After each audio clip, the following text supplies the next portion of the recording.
Hello friends, welcome to VSP unit. ఈరోజు ఈ వీడియోలో మనం BCom final year e-commerce first unit నుంచి ఇంకొక ఇంపార్టెంట్ టాపిక్ చూస్తున్నామండి. Classifications of e-commerce. ఈ-కామర్స్ని ఎన్ని రకాలుగా క్లాసిఫై చేయొచ్చు అనేది టాపిక్ అండి. అందులో మనకు ముఖ్యంగా ఫస్ట్ వన్ మనం ఏం చెప్పుకోవచ్చు అంటే business to business e-commerce. As the name ఇట్ సెల్ఫ్ ఇట్ ఈస్ సజెస్టింగ్ ట్రాన్సాక్షన్స్ కానీ ఇన్ఫర్మేషన్ ఎక్స్చేంజ్ కానీ దేని మధ్యన జరుగుతుంది అంటే ఆర్గనైజేషన్ టు ఆర్గనైజేషన్. ఒక పర్టిక్యులర్ ఆర్గనైజేషన్ ఉంది, ఇంకొక పర్టిక్యులర్ ఆర్గనైజేషన్ ఉంది. ఎప్పుడైతే ఈ రెండు ఆర్గనైజేషన్స్ ఇన్ఫర్మేషన్ ఎక్స్చేంజ్ చేసుకుంటున్నాయో, సర్వీసెస్ ఎక్స్చేంజ్ చేసుకుంటున్నాయో, లేదా ప్రోడక్ట్స్ని ఎక్స్చేంజ్ చేసుకుంటున్నాయో, అట్లాంటి కేసెస్లో మనం ఆ ఈ-కామర్స్ని ఏమంటాము అంటే బిజినెస్ టు బిజినెస్ ఈ-కామర్స్ అని చెప్తామండి. ఇక్కడ రెండు కూడా ఆర్గనైజేషన్స్ ఉంటాయి. సెల్లర్ కూడా ఆర్గనైజేషన్ ఉంటాడు, రిసీవర్ కూడా అంటే పర్చేసర్ ఎవరైతే పర్చేస్ చేస్తున్నారో వాళ్ళు కూడా ఆర్గనైజేషనే అయి ఉంటుంది. అయితే ఈ ట్రాన్సాక్షన్స్ అనేవి ఏవైతే జరుగుతున్నాయో ఈ రెండు ఆర్గనైజేషన్స్ మధ్యన వీటిని మనం ఎట్లా కేటగరైజ్ చేస్తాము అంటే బిజినెస్ టు బిజినెస్ ఈ-కామర్స్గా కేటగరైజ్ చేసి చెప్తాం. ఇందులో ఎలక్ట్రానిక్ మార్కెట్ ఉంటుందండి. ఏ పర్టికులర్ ఆర్గనైజేషన్ అయినా ఈ పర్టికులర్ ట్రాన్సాక్షన్స్లో పార్టిసిపేట్ చేసే అవకాశం ఉంటుంది. And inter organisational information system means to say that ప్రతి ఈడిఐ సిస్టమ్ ఎవరైతే ఏ పర్టికులర్ ఆర్గనైజేషన్ అయితే ఈడిఐ సిస్టమ్ని యూజ్ చేస్తుందో అండ్ ఎలక్ట్రానిక్ ఫండ్ ట్రాన్స్ఫర్ని యూజ్ చేస్తుందో వాళ్ళందరూ కూడా ఈ ఆర్గనైజేషన్ టు ఆర్గనైజేషన్ ఈ-కామర్స్ని మెయింటైన్ చేసే కెపాసిటీ ఉన్న వాళ్ళే. అంటే ఒక ఆర్గనైజేషన్కి కావాల్సింది ఇంకొక ఆర్గనైజేషన్కి కావాల్సిన ఇన్ఫర్మేషనే కాకుండా ఇంటర్ ఆర్గనైజేషన్ లోపలనే అంటే ఆర్గనైజేషన్ లోపలనే డిఫరెంట్ కైండ్ ఆఫ్ డిపార్ట్మెంట్స్ ఉన్నప్పుడు వాళ్ళు ఎలా ఇన్ఫర్మేషన్ ఎక్స్చేంజ్ చేస్తారనేది కూడా మనకు బిజినెస్ టు బిజినెస్ ఈ-కామర్స్లో ఉంటుందండి. ఇక్కడ మేజర్గా పార్ట్ ఏంటి అంటే రెండు ఆర్గనైజేషన్లు వాటి మధ్యన ట్రాన్సాక్షన్ జరపాలి లేదా బిజినెస్ జరగాలి అన్నప్పుడు మీరు బిజినెస్ టు బిజినెస్ ఈ-కామర్స్ కేటగిరీని యూజ్ చేస్తారు. సో సెకండ్ వన్ వచ్చేసి బిజినెస్ టు కన్జ్యూమర్. టైటిలే చెప్తుందండి, ఇక్కడ ఒక ఆర్గనైజేషన్ ఉంటుంది. ఆ ఆర్గనైజేషన్ దగ్గరికి ఒక కస్టమర్ వస్తారు లేదా కన్జ్యూమర్ ఉంటాడు.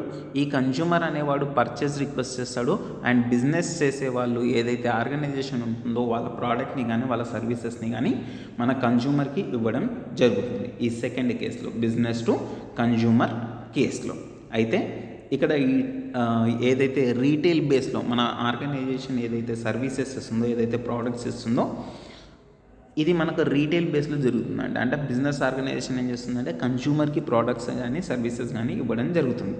ఓకే, అయితే ఇక్కడ బిజినెస్ ఆర్గనైజేషన్ అనేది ఒక రీటైలర్ లాగా పనిచేస్తుంది అనమాట. Okay, and then next consumer to business ecommerce. ఇక్కడ థర్డ్ పాయింట్ ఏంటి అంటే కన్జ్యూమర్ టు బిజినెస్ ఆర్గనైజేషన్. ఒకవేళ ఒక ఆర్గనైజేషన్ ఉందనుకోండి, ఇక్కడ ఈ ఆర్గనైజేషన్కి కొన్ని సర్వీసెస్ అవసరమైనవి లేకపోతే ప్రోడక్ట్ అవసరమైంది. ఇప్పుడు మనం కస్టమర్ అండి, నా దగ్గర ఒక ల్యాప్టాప్ ఉంది లేకపోతే ఒక సిస్టమ్ ఉంది అనుకోండి, ఆ సిస్టమ్ ఒక ఆర్గనైజేషన్కి అవసరమైంది. ఇప్పుడు నేను దీనికి కనుక సెల్ చేస్తే ఆ ఆర్గనైజేషన్కి కనుక సెల్ చేస్తే అది కన్జ్యూమర్ టు బిజినెస్ ఈ-కామర్స్ అవుతుందండి. అంటే కొన్నిసార్లు ఏమవుతుందంటే ఒక పెద్ద సంస్థకి సర్వీసెస్ అవసరమైతే ఆ సర్వీసెస్ అవసరం ఉన్నప్పుడు కన్జ్యూమర్ ఎవరైతే కస్టమర్ అని మనం ఫీల్ అవుతున్నామో ఆ ఆర్గనైజేషన్కి వాళ్ళ దగ్గరనే సర్వీసెస్ కూడా ఉంటాయి. సో మనం సర్వీసెస్ తీసుకోవచ్చు లేదా ప్రోడక్ట్స్ తీసుకోవచ్చు. ఒకవేళ కన్జ్యూమర్ నుంచి ఒక ఆర్గనైజేషన్ కనుక తీసుకున్నట్టయితే దాన్ని మనం కన్జ్యూమర్ టు బిజినెస్ ఈ-కామర్స్ కేటగిరీగా చెప్తామండి. ఓకే, దీని తర్వాత మనకు కన్జ్యూమర్ టు కన్జ్యూమర్ ఈ-కామర్స్. ఏం లేదండి, ఇక్కడ ఇద్దరు కూడా కన్జ్యూమర్సే ఉంటారు, అంటే కస్టమర్సే ఉంటారు. ఒక కస్టమర్ ఇంకొక కస్టమర్కి అమ్మడం జరుగుతుంది, ఒక కస్టమర్ ఇంకొక కస్టమర్ దగ్గర కొనడం కూడా జరుగుతుంది. ఇది మీరు జనరల్గానే OLXలో కానీ సెకండ్ హ్యాండ్ ఎక్విప్మెంట్స్ కానీ ఐటమ్స్ కానీ మనం తీసుకుంటే ఆన్లైన్లో మీరు అక్కడ చూసుకోవచ్చు. కన్జ్యూమర్ టు కన్జ్యూమర్, కొనేవాడు కూడా ఒక కస్టమరే అయి ఉంటాడు, అమ్మేవారు కూడా ఒక కస్టమరే అయి ఉంటారు. అట్లాంటి కేసుని మనం ఏమంటున్నామంటే కన్జ్యూమర్ టు కన్జ్యూమర్ ఈ-కామర్స్ అని పిలవడం జరుగుతుంది. ఇక్కడ నెక్స్ట్ కేటగిరీ కనుక మనం చూసుకున్నట్టయితే business to employee ecommerce. Simple అంటే మీకు టైటిల్ ద్వారానే అర్థమై ఉంటుంది. ఒక ఆర్గనైజేషన్ లోపల వర్క్ చేసే ఎంప్లాయీస్ని కూడా మనం ఎలా ట్రీట్ చేయొచ్చు అంటే కస్టమర్స్ లాగా ట్రీట్ చేయొచ్చు. వాళ్ళకి కావాల్సిన ఇన్ఫర్మేషన్ మనం ఇవ్వచ్చు, లేదా డిపార్ట్మెంట్కి డిఫరెంట్ కైండ్ ఆఫ్ ఇన్ఫర్మేషన్ ఉంటుంది కాబట్టి వాళ్ళకు కూడా మనం ఇన్ఫర్మేషన్ ఇస్తుంటాం. In order to improve the productivity, organisation యొక్క ప్రొడక్టివిటీని లేదా క్వాలిటీని ఇంప్రూవ్ చేయడానికి కూడా మనం బిజినెస్ నుంచి అంటే ఆర్గనైజేషన్ నుంచి ఎంప్లాయ్కి ఇన్ఫర్మేషన్ని ఎక్స్చేంజ్ చేయడం జరుగుతుంది. ఇట్ మే బి ప్రోడక్ట్స్ కూడా ఇస్తారు ఒక డిపార్ట్మెంట్ నుంచి ఇంకొక డిపార్ట్మెంట్కి. ఫర్ ఎగ్జాంపుల్ ఇది మ్యానుఫ్యాక్చరింగ్ డిపార్ట్మెంట్ అనుకోండి, ఇది ఆర్గనైజేషనే. కాకపోతే ఈ ఆర్గనైజేషన్ ఈ పర్టికులర్ థింగ్కి ఇంకా ప్రొడక్టివిటీని పెంచడానికి మెటీరియల్ ఏదైతే ఉంటుందో దాన్ని ఇవ్వడం జరుగుతుంది. అట్లాంటి కేసెసే మనకు బిజినెస్ టు ఎంప్లాయీ ఈ కామర్స్లో చూస్తాం. సింపుల్గా చెప్పాలి అంటే ప్రొడక్టివిటీని క్వాలిటీని ఇంక్రీజ్ చేయడానికి మనం బిజినెస్ టు ఎంప్లాయీ థింగ్స్ అనేవి తీసుకుంటాం. సింపుల్గా చెప్పాలి అంటే ఒక ఎంప్లాయీ మనకు జాయిన్ అయ్యారనుకోండి ఆర్గనైజేషన్లో, ఆయన సర్వీసెస్ మనం సక్సెస్ఫుల్గా యూటిలైజ్ చేయాలి అంటే ఈ బిజినెస్ ఆర్గనైజేషనే ఫస్ట్ ఎంప్లాయీకి ఇన్ఫర్మేషన్ ప్రొవైడ్ చేయాలండి, అంటే ట్రైనింగ్ అనేది ప్రొవైడ్ చేయాలి. అట్లాంటి ట్రైనింగ్స్ కూడా ఎలా ఇస్తున్నారు, మీరు ఇంటర్నెట్ని యూజ్ చేసి లేకపోతే ఇంట్రానెట్స్ని యూజ్ చేసి మీరు బిజినెస్ లోపలనే అంటే ఆర్గనైజేషన్ లోపలనే ఒక పార్ట్గా ఎంప్లాయ్కి ట్రైనింగ్ అనేది ఇవ్వడం జరుగుతుంది. అట్లాంటి కేసెస్ని మనం ఏమంటామంటే business to employee e commerce అంటాం. అండ్ దెన్ నెక్స్ట్ వన్ వచ్చేసి మనకేంటి అంటే non business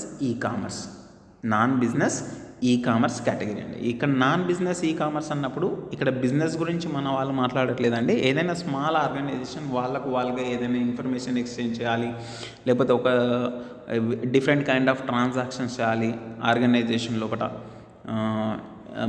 for example products గురించి కానీ సర్వీసెస్ గురించి కానీ ఏదైనా డిస్కస్ చేయాలి, కాన్ఫరెన్స్ చేయాలి అన్నప్పుడు మన ఈ నాన్ బిజినెస్ ఈ కామర్స్ అనేది యూజ్ చేయడం జరుగుతుంది. ఇక్కడ మనకు పర్చేజెస్ అట్లాంటివి లేకపోయినా కూడా ఆర్గనైజేషన్ లోపలనే అంటే ఒక స్మాల్ కంపెనీ ఉందనుకోండి, ఆ స్మాల్ కంపెనీలో మనం చేసే అన్ని ట్రాన్సాక్షన్స్ని మనం నాన్ బిజినెస్ ఈ కామర్స్గా కన్సిడర్ చేయొచ్చు. అండ్ ఇంతకుముందు మనం చెప్పినట్లుగా లాస్ట్ కేటగిరీ ఏంటంటే ఇంట్రా ఆర్గనైజేషనల్ కామర్స్. ఇక్కడ ఇంట్రా ఆర్గనైజేషనల్ ఈ కామర్స్ ఏంటి అంటే విదిన్ ద కంపెనీ మీరు ఇంటర్నెట్ సర్వీసెస్ని యూజ్ చేసి ఏదన్నా ట్రాన్సాక్షన్ ఏదైనా ఇన్ఫర్మేషన్ కనుక మీరు ఇవ్వగలిగితే దాన్ని మనం ఏమనొచ్చు అంటే ఇంట్రా ఆర్గనైజేషనల్ ఈ కామర్స్ అనొచ్చు. Organisational transactions will be conducted using internet services. మీరు ఇంటర్నెట్ సర్వీసెస్ని యూజ్ చేసి దీన్ని చేయగలిగితే దాన్ని మన వాళ్ళు ఏమంటారు అంటే ఇంట్రా ఆర్గనైజేషనల్ అని చెప్తారు. ఇట్లా డిఫరెంట్ కైండ్ ఆఫ్ క్లాసిఫికేషన్స్ అనేవి ఉంటామండి మనకు ఈ కామర్స్లో. అయితే ఈ క్లాసిఫికేషన్స్లో మీకు మేజర్గా మీరు గుర్తుంచుకోవాల్సిన పాయింట్స్ ఏంటి అంటే business to business, business to consumer, consumer to business, consumer to consumer అనేది మేజర్ పార్ట్స్ అండి. మిగిలినవన్నీ మనం కేటగిరీ చేసుకున్నట్టుగా ఉంటాయి. బిజినెస్ టు ఎంప్లాయీ కానీ, నాన్ బిజినెస్ ఆర్గనైజేషన్స్ కానీ, లేదా ఇంట్రా ఆర్గనైజేషన్స్ కానీ. మీరు ఈ పాయింట్స్ని ఖచ్చితంగా మెన్షన్ చేయండి. మంచి మార్క్స్ తోటి మీకు క్వశ్చన్ అనేది ముగించడం జరుగుతుంది. థ్యాంక్ యూ అండి. ఒకవేళ యూస్ఫుల్ అనిపిస్తే లైక్ చేయండి, సబ్స్క్రైబ్ చేయండి, అలాగే మీ ఫ్రెండ్స్తో షేర్ చేయండి. Will see it in the next video. Thank you.